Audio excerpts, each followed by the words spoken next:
Olá, a paz do Senhor.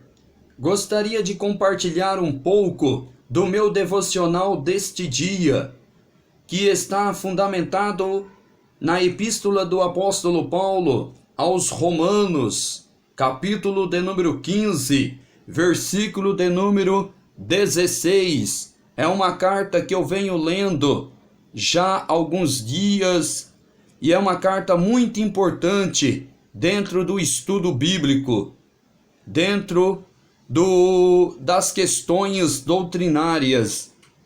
Capítulo 15 aos Romanos, versículo 16 diz: que seja ministro de Jesus Cristo entre os gentios, ministrando o evangelho de Deus, para que seja agradável a oferta dos gentios, santificada pelo Espírito Santo.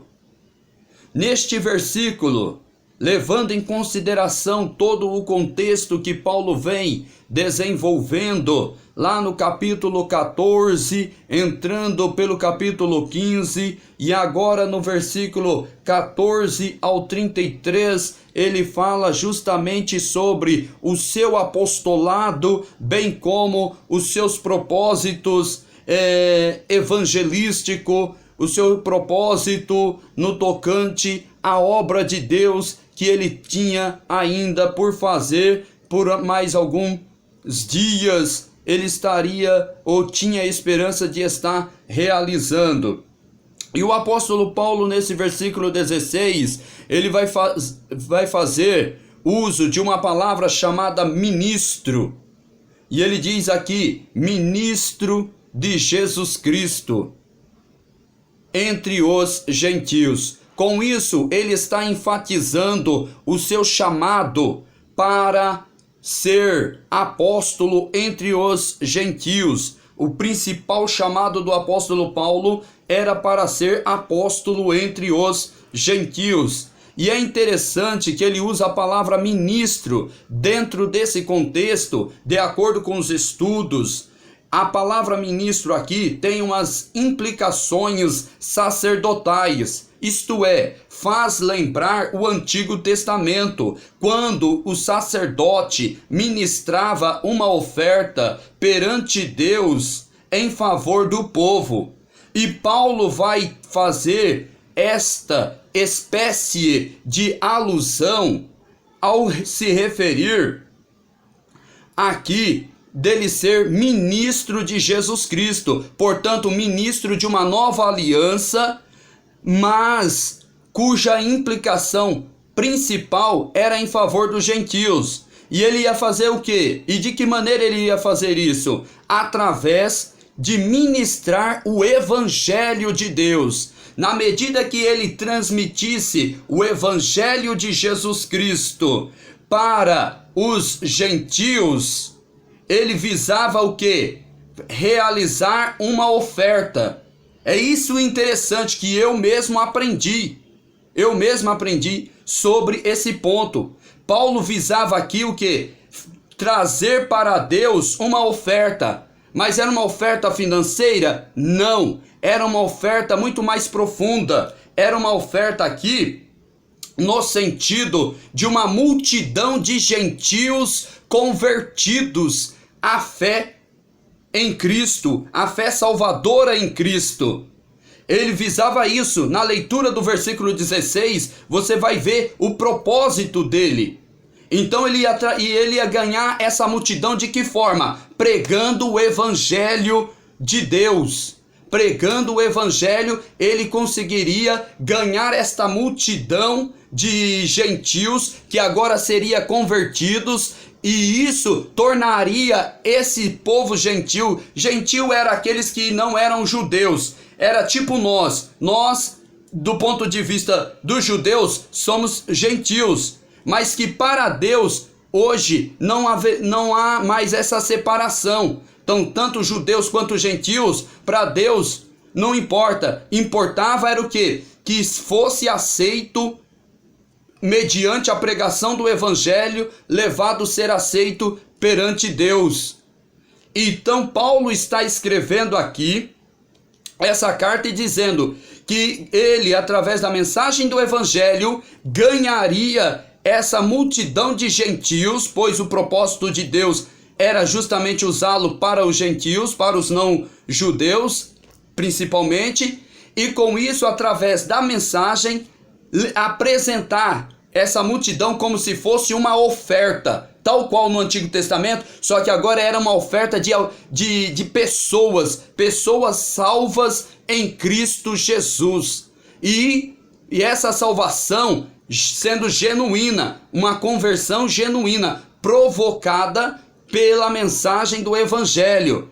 E isso, ele ainda vai dizer aqui, e santificada pelo Espírito Santo. Essa seria essa oferta, no sentido de que havendo o selo aí do Espírito Santo, no sentido de santificar. E o que é santificar dentro desse ponto de vista? É separado para Deus, algo que era separado para Deus. Porque sem a pregação do Evangelho, os gentios, ninguém poderia ser aceito diante de Deus, por causa do pecado, da queda do homem mesmo, do estado de ruína, não poderia ser aceito por Deus. Mas agora a mensagem do Evangelho, quando bem ministrada, quando bem aplicada, o plano de redenção apresentado, então faz com que o ser humano se torne aceito diante de Deus, não pelas suas bondades próprias, mas por causa do Evangelho, por causa de Cristo.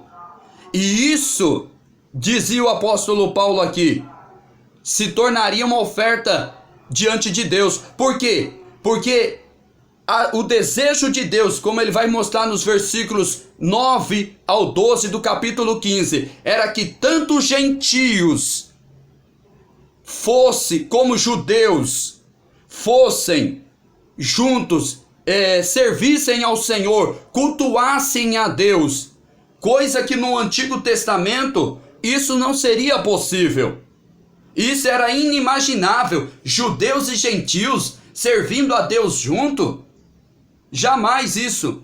Mas no Novo Testamento o apóstolo Paulo mostra que pela mensagem do Evangelho era propósito de Deus trazer os gentios, e ele vai mostrando em passagens bíblicas do versículo 9 ao 12, provando que a Bíblia hebraica todinha, dá uma amostra da Bíblia hebraica todinha, citando que o propósito de Deus, revelando o propósito de Deus de trazer gentios salvos e servindo a Deus juntamente com os judeus na presença de Deus, ambos sendo aceitos por Deus. E aqui Paulo fala justamente do que? Da aceitação dos não-judeus, a fé cristã.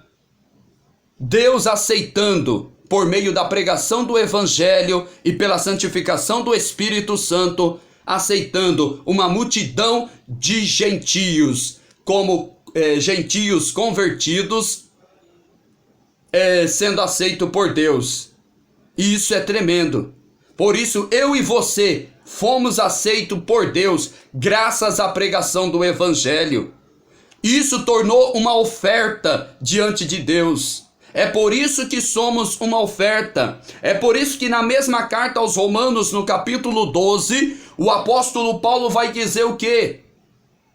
Rogo-vos, pois, irmãos, que apresenteis o vosso corpo, o vosso culto, em sacrifício vivo, santo e agradável a Deus, que é o vosso culto racional. Então, ou seja, porque agora o sentido é muito mais profundo. Hoje somos tidos como uma oferta perante o Senhor, graças à mensagem do Evangelho, porque se não fosse o Evangelho, nós não seríamos aceitos por Deus. Mas uma vez através do Evangelho, fomos aceitos por Deus como uma oferta. Isso mesmo, como uma oferta perante Deus. Somos cada um de nós. E era isso que o apóstolo Paulo estava fazendo. E não é à toa que ele ganhou muitas almas para o Senhor. Muitos não-judeus vieram a ser convertidos à fé cristã. Que maravilha, não? Por isso, obreiros do Senhor, que está em meu Facebook, pastores, pregadores, evangelistas, presbíteros, atentai bem para isto. A necessidade de mim e de vocês, começando por mim primeiramente, de pregar a mensagem do Evangelho verdadeiramente, apresentando o plano de redenção, o plano de salvação, mostrando a cruz de Cristo, mostrando que o pecador só tem perdão porque se ele vier a Cristo em sinal de arrependimento. Precisamos apresentar de fato o Evangelho para que haja uma multidão ainda de pessoas convertidas à fé cristã, à fé em Cristo. Quero deixar aqui a minha exortação, o meu encorajamento aos obreiros, para que realmente a igreja seja formada por pessoas salvas verdadeiramente, que entenderam a mensagem do Evangelho. É o que mostra aqui a palavra de Deus, aplicando agora para nós principalmente. Precisamos que as pessoas que vêm servir ao Senhor, venham servir ao Senhor de modo aceitável por Deus, que é justamente através da conversão mediante a mensagem de redenção, a mensagem do Evangelho de Jesus Cristo. Do contrário, meus irmãos, estaremos fora do que Deus espera. Assumamos, pois, a nossa responsabilidade, de acordo com a palavra de Deus, pregar o Evangelho e levar muitos a serem aceitos por Deus através da obra de Cristo. Isso será como uma oferta. Essa maneira que o apóstolo Paulo aqui apresentou, eu particularmente não sabia e agora sei. E você sabe também que ver este vídeo. Romanos é tremendo. Então, vamos avante na obra de Deus, aprendendo com a palavra do Senhor. Que Deus abençoe a todos. Amém.